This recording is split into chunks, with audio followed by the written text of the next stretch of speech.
everyone, and welcome back to the series where we solve data problems in both SQL and Pandas.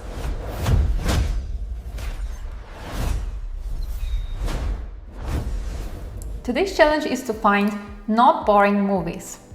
For example, we have a table, cinema, and we have two conditions to filter those movies. First condition, we need the movies with an odd number ID. And second condition, the description should not be boring. If you look at the output table, we have odd numbers and no description with the word boring. In SQL, we write a select statement. Since we need to display all columns available in cinema table, we write a star operator. Now we write the condition. In order to find odd IDs, we just simply have to use the modulo operator. ID modulo 2 equals to 1 will give us only odd numbers.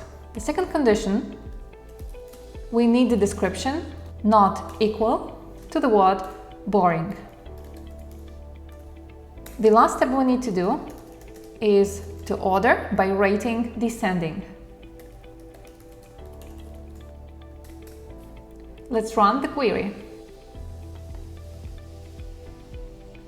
We successfully solved this problem in SQL. Let's move on now to Pandas.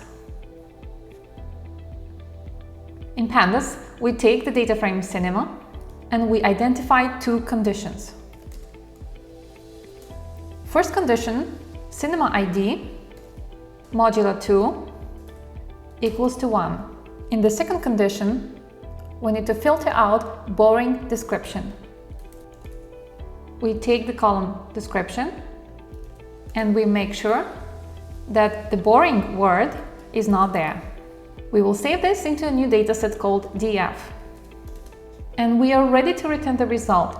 But before we return, we need to sort the values in our new dataset. We sort the values by rating. And the ascending should be false, because we need the descending order. Let's run the code. We successfully solved this problem in Pandas. Which syntax did you prefer for this specific problem? Writing the conditions in SQL or in Pandas? Let me know in the comments.